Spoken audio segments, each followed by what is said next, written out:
हम आपको traditional society और मॉडर्न सोसाइटी के दरमियान जो डिफरेंसेस हैं, जो इनका कॉन्सेप्ट है, वो एग्जांपल के साथ इजी वे में बताऊंगा। देखिए, ट्रेडिशनल सोसाइटी वो सोसाइटी होती है जो पुरानी रस्म और रिवाज को फॉलो करती है, जो पीछे से हमारे बिहाइंड जो भी रस्में चलती आ रही हैं हमारे बाप दादों से, उनको ही फॉलो करती है और उन पे ही बिलीव करती है।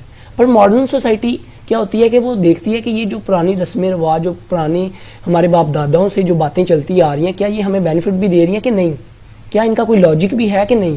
अगर तो उनका कोई बेनिफिट है उसको फॉलो करती है, अगर नहीं तो उनको क्या करती है, ख़त्म कर देती है और जो बेनिफिट चीज़ें दे रही हैं उसको एक्सेप्ट करती है और डेवलपमेंट की तरफ आती है मॉडर्न सोसाइटी। लाइक देखें ना, एशिया की तरफ जो फादर होता है उसकी बच्चे की जिम्मेदारी होती है, जो उसके बच्चे हैं उनकी जिम्मेदारी होती है कि उनके पढ़ाए और जब तक जॉब नहीं लगती उनके एक्सपेंस बियर करे, एशिया वाली साइड पे। पर मॉडर्न आप देखें, मॉडर्न सोसाइटी कौन सी है, जो अमेरिका वाली साइड पे है। उधर क्या है कि बच्चा अगर 16-18 साल का हो गया तो वो खुद अपने एक्सपेंस बियर करेगा, घर वालों की जिम्मेदारी नहीं है। अगर घर में रहना भी है तो वो घर वालों को रेंट देगा।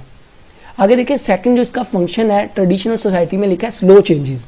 कॉमन सी बात है, बहुत आराम से हम क्या करते हैं, ट्रेडिशनल सोसाइटी में चेंजेस आते हैं। जैसे देखिए ना, एशिया वाली साइड में कितनी हमारी जो कंट्रीज़ हैं वो डेवलपमेंट इतनी नहीं हुई, और जो अमेरिका वाली साइड है उधर कितनी डेवलपमेंट हो गई है, वो कंट्रीज़ कितने आगे हमसे निकल गए हैं। वो किस में आते हैं, मॉडर्न सोसाइटी में। उनका कल्चर तेज़ी से चेंज हो रहा है, टाइम बाय टाइम वो देख रहे हैं कि यार ये चीज़ हमें बेनिफिट नहीं दे रही, ठीक है इसको चेंज करो, डेवलपमेंट की तरफ आ रहे हैं। देखिए ना, नीचे थर्ड पे लिखा हुआ है डेवलपमेंट बिहेवियर। उनका बिहेवियर क्या है, डेवलपमेंट बिहेवियर है। वो कहते हैं कि अच्छे से अच्छा हो, इनोवेशन ला रहे हैं मॉडर्न सोसाइटी वाले। अभी देखिए इधर नीचे थर्ड पे लिखा है less education, technology and industries. Common सी बात है, जैसे हमारे एशिया वाली साइड पे आ जाए, जैसे जो हमारे गाँव जो विलेज की सोसाइटी होती है वो भी स्पेशली ट्रेडिशनल सोसाइटी में आती है। उधर एजुकेशन बहुत कम होती है, टेक्नोलॉजी भी इतनी खास नहीं होती, इंडस्ट्रीज भी बहुत कम होती हैं। आगे नेक्स्ट ट्रेडिशनल सोसाइटी में फोर्थ पे आ जाता है लेस ह्यूमन राइट्स। देखिए, जो ट्रेडिशनल सोसाइटी के लोग हैं ना, उनको अपने ह्यूमन राइट्स का इतना नहीं पता होता।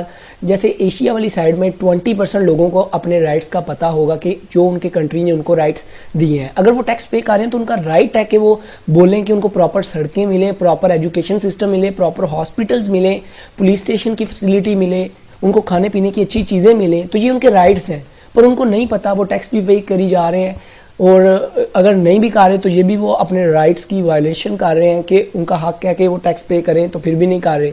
तो क्या बात है कि उनको अपने राइट्स का इतना नहीं पता होता। 80% लोगों को एशिया वाली साइड पे अपने राइट्स नहीं पता कि उनके राइट्स क्या हैं उनके कंट्री के अंदर। पर मॉडर्न सोसाइटी में आ जाए, जैसे अमेरिका वाली साइड पे 70 to 80% लोगों को अपने राइट्स का पता होता है। अगर वो इनके राइट्स उनको ना मिलें तो वो उसके लिए बोलते भी हैं। आगे देखें, ट्रेडिशनल सोसाइटी में वो लास्ट में कह रहा है कि कोई प्रॉपर डिवीजन ऑफ लेबर नहीं होती, और उनके जो सोसाइटी के लोग हैं उनको कोई फैमिली और जो बिजनेस है उसके दरमियान कोई डिफरेंस करने का प्रॉपर पता नहीं होता, वो लैक होते हैं, प्रॉपर उनको गाइडलाइन नहीं होती। मॉडर्न सोसाइटी में क्या है कि उनको पता होता है कि यार टेक्नोलॉजी का उनको पता होता है, और उनको पता होता है कि अगर हमने ज़्यादा प्रोडक्शन करनी है तो उसके लिए हमें टेक्नोलॉजी को फॉलो करना पड़ेगा, हमें लोगों के ऊपर डिपेंडेंट नहीं रहना पड़ेगा, क्योंकि पॉपुलेशन के बढ़ते समय हमें डिफरेंट फैक्ट्रीज, डिफरेंट इंडस्ट्रीज लगानी पड़ेंगी, और जिससे हमारी क्या होगी, मैस प्रोडक्शन होगी। तो ये मॉडर्न सोसाइटी की थिंकिंग होती है। वो ये नहीं कि एम्प्लॉयज़ लो काम करेंगे तो हमें चीज़ें मिलेंगी, नहीं, वो टेक्नोलॉजी की तरफ आ रहे हैं, आर्टिफिशियल इंटेलिजेंस की तरफ आ रहे हैं, वो रोबोटिक सिस्टम की तरफ आ रहे हैं मॉडर्न सोसाइटी के लोग। तो ये इनके दरमियान कुछ डिफरेंसेस थे। आई होप आपको क्लियर हो चुका होगा। वीडियो अच्छी लगी हो तो सब्सक्राइब और लाइक करना मत भूलिएगा। अपना बहुत ख्याल रखिएगा, दुआओं में याद रखिएगा। Good bye.